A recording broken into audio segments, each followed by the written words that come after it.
Host کرنے کی مبارکباد دیتی ہوں۔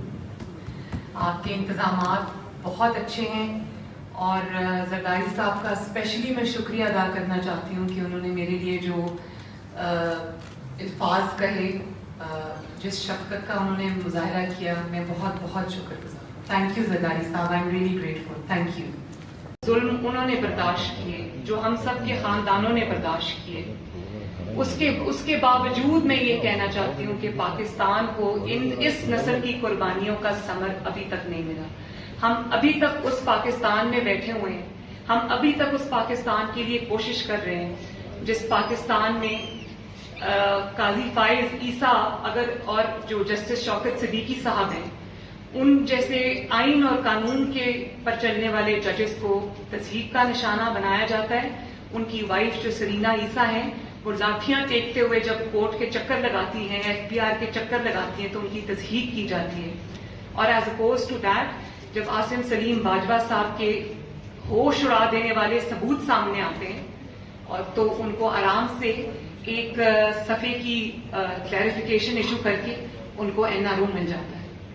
اور ان کے بچے 25 سال کے 30 سال کے ہیں، وہ ان پہ ڈیپینڈنٹ نہیں ہیں، لیکن سیاستدانوں کے بچے، نواز شریف صاحب کے بچے، زرداری صاحب کے بچے، باقی جو بھی مقدمات جھیل رہے ہیں، ان سب کے 50 سال کے بچے بھی ہیں انڈیپینڈنٹ میں، وہ اپنے والد پہ ڈیپینڈنٹ ہے۔ تو یہ جو ایک ڈسکریمنیشن ہے، یہ اب نہیں ہونی چاہیے، اس پہ آواز اٹھانی چاہیے۔ میڈیا کو جس طرح سے نشانہ بنایا جا رہا ہے، جس طرح سے جوڈیشری کو نشانہ بنایا جا رہا ہے، کسی نے بڑی اچھی بات کی یہاں پہ، اویس نورانی صاحب نے کہا کہ ثاقب نثار صاحب ذمہ دار ہیں۔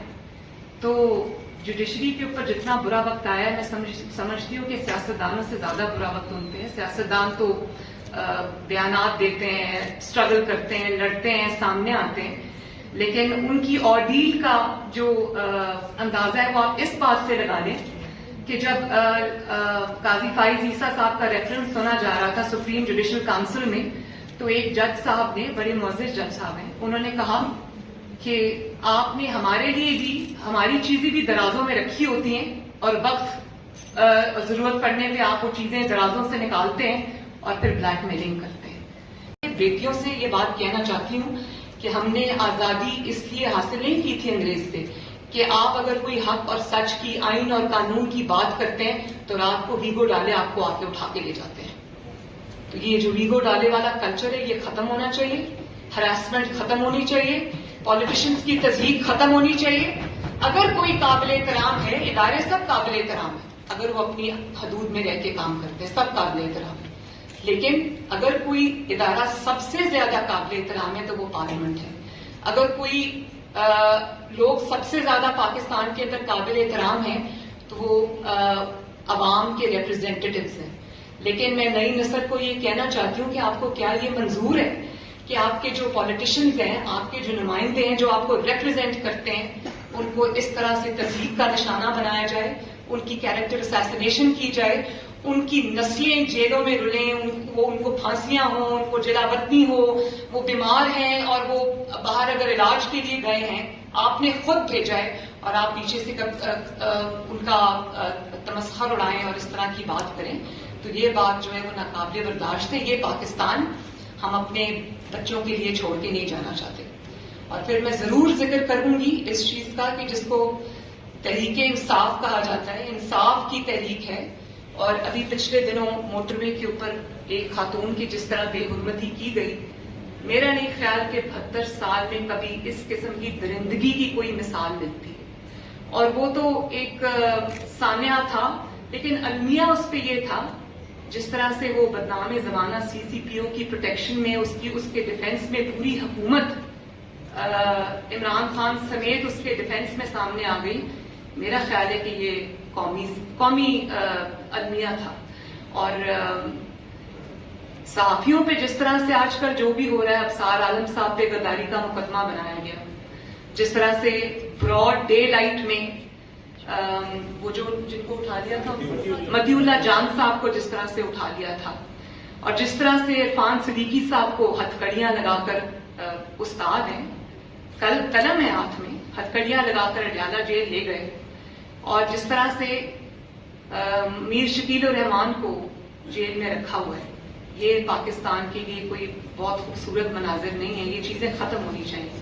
اور میڈیا آج مبارکباد کا مستحق ہے کہ پابندیوں کے باوجود اور ان انسٹرکشنز کے باوجود کہ آپ کو پیمرا سے نوٹسز آئیں گے، پیمرا سے آپ کا چینل بند کر دیا جائے گا، آج تقاریر انہوں نے لائیو دکھائی ہیں. تو یہ جو زنجیریں آپ کو پہنائی جا رہی ہیں، یہ توڑنے سے ٹوٹیں گی، اپنے آپ نہیں ٹوٹیں گی. زنجیروں کی عزت نہیں کی جانی چاہیے، ان کو توڑنا چاہیے. تو میڈیا آج اس بات میں مبارکباد کا مستحق ہے. اب آپ لاکھ اپنے زخم چاٹیں یا آپ لاکھ کھسیانی بلی جو کھمبا نوچے. اب عمران خان صاحب کی طرف سے بیانات آ رہے ہیں کہ میں نے کہا تھا دکھا دو. اب آپ جو مرضی کریں، آپ کے جو انسٹرکشنز تھے پیمرا کو وہ ہم سب نے دیکھے بھی سنے بھی. عوام کی ڈیمانڈ ہے، پاکستان بدل رہا ہے.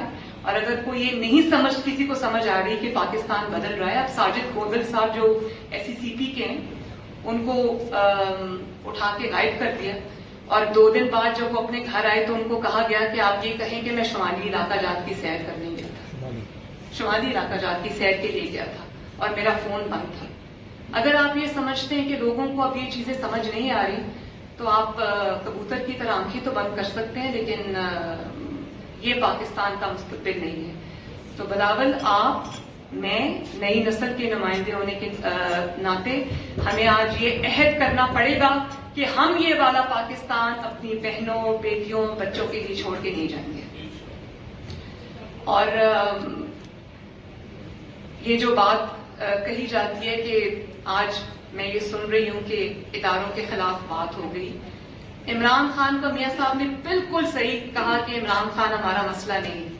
اس کی وجہ یہ ہے کہ عمران خان اگر اپنے بیساکھیاں چھوڑ کے سامنے آئے، اکیلا آئے، تو اس اپوزیشن کے سامنے، ووٹ کو عزت دو کے سامنے وہ ایک دن بھی نہیں ٹھہر سکتا. تو وہ اگر بیساکھیوں پہ آتا ہے اور اس کو وہ، اور جس طرح جو سینٹ میں ہوا اور پھر یہ کاٹف پہ جس طرح ہوا، وہ آپ کے لیے کوئی بوسٹ کرنے کا مقام نہیں تھا، وہ کوئی فخر کا مقام نہیں تھا. میں مانتی ہوں کہ اپوزیشن کے اندر بھی بلیک شیپ ہیں، اپوزیشن کے اندر بھی کالی بھیڑے ہیں جن کا احتساب ہمیں خود کو کرنا چاہیے، اپنی اپنی پارٹیز کو دیکھنا چاہیے.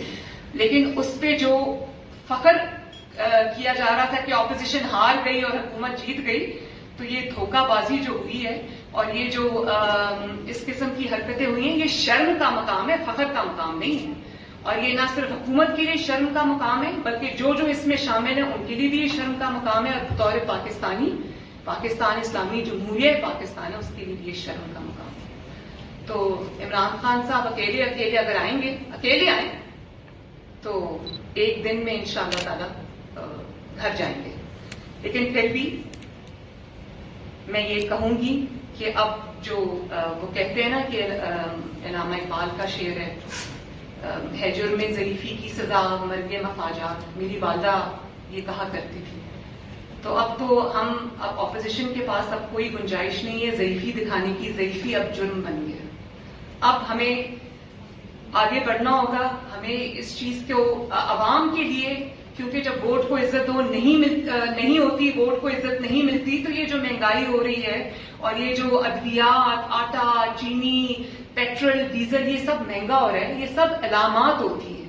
بیماری جو ہے وہ یہ ہے کہ ووٹ آپ جب کسی اور کو ڈالتے ہیں اور نکلے وہ کسی اور کے نام، تو یہ ساری پاکستان کی پرابلم یہاں سے شروع ہوتی ہے. تو یہ آج اپوزیشن کو عہد بھی کرنا چاہیے کہ ہم عوامی توقعات پر پورا اتریں گے، عوام کو اس جعلی حکومت سے نجات دلائیں گے، اور انشاءاللہ تعالی جس قسم کے میں نے چیزوں کا ذکر کیا ہے ان سے پاکستان کو نجات دلائیں گے. آپ سب کا بہت بہت شکریہ.